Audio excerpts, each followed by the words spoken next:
اے نبی، جس بات کا آپ کو حکم دیا گیا ہے اس کا صاف صاف اعلان کر دیجئے اور مشرکین سے رخ پھیر لیجئے۔ پھر مزید حکم ہوا، وأنذر عشيرتك الأقربين واخفض جناحك لمن اتبعك من المؤمنين۔ اور سب سے پہلے اپنے قریبی رشتہ داروں کو کفر اور شرک سے ڈرائیے، اور جو ایمان لے آئے اور آپ کی پیروی کرے اس کے ساتھ نرمی اور شفقت کا معاملہ فرمائیے۔ جب آپ کو عام دعوت دینے کا حکم دیا گیا اور یہ ہدایت نازل ہوئی کہ آپ اپنے قریب ترین عزیزوں کو سب سے پہلے اللہ کے عذاب سے ڈرائیں، تو آپ نے صبح سویرے کوہ صفا پر چڑھ کر بلند آواز سے پکارا، یا صباحا۔ عرب میں یہ صدا وہ شخص لگاتا تھا جو صبح کے جھٹپٹے میں کسی دشمن کو اپنے قبیلے پر حملہ کرنے کے لیے آتے دیکھ لیتا تھا۔ آپ کی یہ آواز سن کر لوگوں نے پوچھا، یہ کون پکار رہا ہے؟ بتایا گیا، یہ محمد کی آواز ہے۔ اس پر قریش کے تمام خاندانوں کے لوگ آپ کی طرف دوڑ پڑے۔ جو خود آ سکتا تھا وہ خود آیا، جو نہیں آ سکتا تھا اس نے اپنی طرف سے کسی کو بھیج دیا۔ جب سب لوگ جمع ہو گئے تو آپ نے قریش کے ایک ایک خاندان کا نام لے لے کر پکارا، اے بنی ہاشم، اے بنی عبد المطلب، اے بنی فہر، اگر میں تمہیں یہ بتاؤں کہ اس پہاڑ کے پیچھے ایک لشکر تم پر حملہ کرنے کے لیے تیار ہے تو کیا تم میری بات کو سچ مانو گے؟ کیونکہ میں ایسی جگہ کھڑا ہوں جہاں سے میں ادھر بھی دیکھ رہا ہوں اور ادھر بھی۔ سب نے یک زبان ہو کر کہا، ہم آپ کی بات فوراً مان لیں گے، ہم نے کبھی آپ کو جھوٹا نہیں پایا، ہم نے ہمیشہ آپ کو سچا ہی پایا ہے۔ تب آپ نے فرمایا، میں تمہیں ایک سخت عذاب سے پہلے خبردار کرنے کے لیے بھیجا گیا ہوں۔ آپ کا چچا ابو لہب بھی اس مجمع میں موجود تھا۔ وہ آپ کا خطاب سن کر سخت برہم ہوا، کہنے لگا، ستیہ ناس جائے تیرا، کیا اس لیے تو نے ہمیں جمع کیا ہے؟ ایک روایت میں یہ بھی ہے کہ اس نے پتھر اٹھایا تاکہ آپ کو کھینچ مارے۔ اس طرح مکے میں اعلانیہ تبلیغ کی ابتدا ہوئی، لوگ مسلمان ہونے لگے۔ مسلمان ہونے والوں میں زیادہ تر نوجوان لوگ تھے۔ اس طرح ان کے بڑوں کو بہت دکھ ہوا کہ ہماری اجازت اور مرضی کے بغیر یہ کیوں پرانے قومی دین سے پھر گئے۔ ان لوگوں نے اپنے نو عمر رشتہ داروں کو طرح طرح سے اذیتیں دی، مارا پیٹا، بیڑیاں لگا کر قید کیا، چھت کے بغیر کمروں میں بند کیا، تپتی ریت پر ننگے بدن لٹایا، مگر یہ تمام اذیتیں بے اثر رہیں۔ ان لوگوں میں آزاد مرد اور عورتیں بھی تھیں، لونڈی اور غلام بھی تھے۔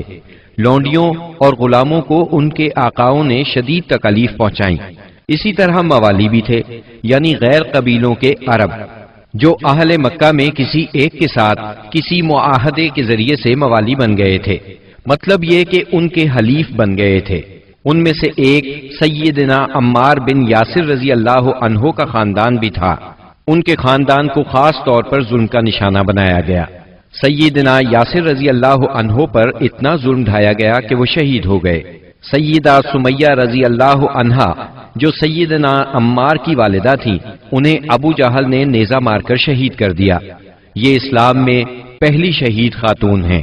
جلد ہی قرآن کریم میں بت پرستی کے خلاف سخت آیات نازل ہوئیں۔ مثلا سورہ انبیاء کی آیت 98 میں ارشاد ہوا، إنكم وما تعبدون من دون الله حصب جهنم أنتم لها واردون۔ بے شک تم اور وہ بت جن کو تم اللہ کے سوا پوجا کرتے ہو سب دوزخ کا ایندھن ہوں گے اور تم سب اس میں داخل ہو کر رہو گے۔ اس پر مشرکین کے ظلم و ستم میں اور شدت آ گئی۔ آپ کی ذات کے خلاف اور اسلام کے حلقے میں داخل ہونے والوں کے خلاف تیزی آ گئی۔ خاص طور پر ابو جہل اور ابو لہب نے انسانیت کی حدود پھلانگ ڈالی۔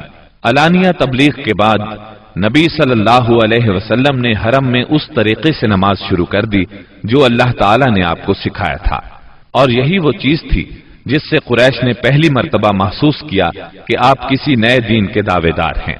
اس پر ابو جہل کی جاہلیت اور بھڑک اٹھی۔ اس نے آپ کو دھمکانا شروع کر دیا۔ آپ سے سخت لہجے میں کہا، حرم میں اس طریقے سے عبادت نہ کریں۔ پھر ابو جہل نے قریش کے لوگوں سے پوچھا، کیا محمد تمہارے سامنے زمین پر اس طرح اپنا منہ ٹکاتے ہیں؟ ان لوگوں نے کہا، ہاں۔ اس پر اس نے کہا، لات اور عزا کی قسم، اگر میں نے اسے اس طرح نماز پڑھتے دیکھ لیا تو میں اس کی گردن پر اپنا پاؤں رکھ دوں گا اور اس کا چہرہ زمین پر رگڑ دوں گا۔ پھر ایسا ہوا کہ اس نے آپ کو نماز پڑھتے دیکھ لیا، وہ فوراً آپ کی طرف لپکا۔ وہ اپنے اعلان کے مطابق آپ کی گردن مبارک پر اپنا ناپاک پاؤں رکھنا چاہتا تھا کہ اسی وقت لوگوں نے اسے گھبرا کر خوف زدہ انداز میں پیچھے ہٹتے دیکھا۔ وہ اپنے منہ کو کسی چیز سے بچانے کی کوشش کر رہا تھا۔ لوگوں نے اس سے پوچھا، تجھے کیا ہوا؟ اس طرح پیچھے کیوں ہٹایا؟ اس نے کہا، میرے اور اس کے درمیان اچانک آگ کی ایک خندق اور کوئی ہولناک چیز تھی اور کچھ پر تھے۔ اس کی یہ بات کسی نے آپ کو بتائی تو آپ نے فرمایا، اگر وہ میرے قریب پھٹکتا تو فرشتے اس کے چیتھڑے اڑا دیتے۔ سیدنا ابن عباس رضی اللہ عنہ سے روایت ہے کہ رسول اللہ صلی اللہ علیہ وسلم مقام ابراہیم پر نماز پڑھ رہے تھے۔ ایسے میں ابو جہل کا ادھر سے گزر ہوا۔ اس نے کہا، اے محمد، کیا ہم نے تمہیں اس سے منع نہیں کیا تھا؟ یہ کہہ کر وہ آپ کو دھمکیاں دینے لگا۔ جواب میں آپ نے بھی اسے سختی سے جھڑک دیا۔ اس پر اس نے کہا، اے محمد، تم کس بل پر مجھے ڈراتے ہو؟ اللہ کی قسم، اس وادی میں میرے حمایتی سب سے زیادہ ہیں۔ ایک دن کسی جگہ اونٹ ذبح کیا گیا۔ ابو جہل نے عقبہ بن ابی معیط کو بھیجا کہ جا کر اوجھڑی اٹھا لائے، اور جب آپ سجدے میں جائیں تو اس کو آپ کی پیٹھ پر رکھ دے۔ اس نے ایسا ہی کیا۔ وہ اس قدر وزنی تھی کہ آپ سجدے سے سر نہ اٹھا سکے۔ سیدہ فاطمہ رضی اللہ عنہا اس وقت بچی تھیں۔ انہیں اطلاع ملی تو وہ دوڑی آئیں اور اس غلیظ بوجھ کو آپ کی کمر مبارک سے اتارا۔ سیدنا عمرو بن عاص چشمدید واقعہ بیان کرتے ہیں۔ ایک روز نبی اکرم صلی اللہ علیہ وسلم خانہ کعبہ میں نماز پڑھ رہے تھے۔ عقبہ بن ابی معیط آیا۔ اس نے اپنی چادر کو لپیٹ دے کر آپ کی گردن مبارک میں ڈال دیا اور بل دینے لگا۔ جب اس نے بل پر بل دیے تو آپ کی گردن مبارک بھنچ گئی۔ آپ اسی طرح اطمینان قلب سے سجدے میں پڑے رہے۔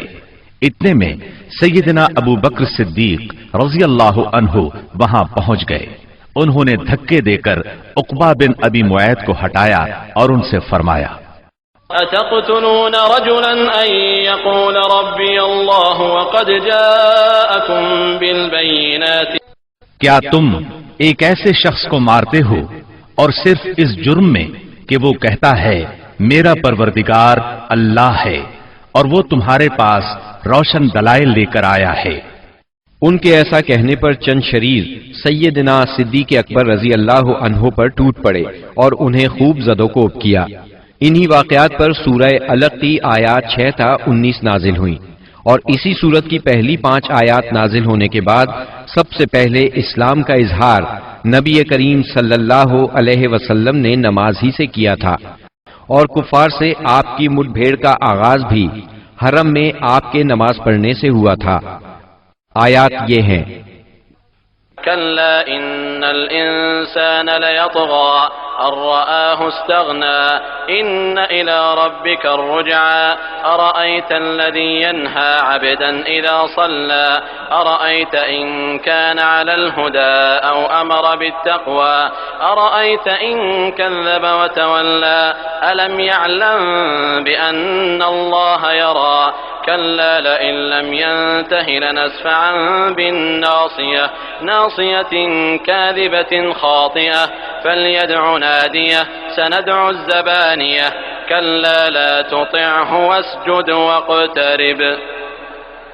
ہرگز نہیں، انسان سرکشی کرتا ہے اس بنا پر کہ وہ اپنے آپ کو بے نیاز دیکھتا ہے، حالانکہ پلٹنا یقیناً تیرے رب ہی کی طرف ہے۔ تم نے اس شخص کو دیکھا جو ایک بندے کو منع کرتا ہے جبکہ وہ نماز پڑھتا ہو، تمہارا کیا خیال ہے اگر وہ بندہ راہ راست پر ہو یا تقوی کی تلقین کرتا ہو؟ تمہارا کیا خیال ہے اگر یہ منع کرنے والا شخص حق کو جھٹلاتا اور منہ موڑتا ہو؟ کیا وہ نہیں جانتا کہ اللہ دیکھ رہا ہے؟ ہرگز نہیں، اگر وہ باز نہ آیا تو ہم اس کی پیشانی کے بال پکڑ کر کھینچیں گے، اس پیشانی کو جو جھوٹی اور خطا کار ہے۔ وہ بلا لے اپنے حامیوں کی ٹولی کو ہم بھی عذاب کے فرشتوں کو بلا لیں گے، ہرگز نہیں، اس کی بات نہ مانو اور سجدہ کرو اور اپنے رب کا قرب حاصل کرو۔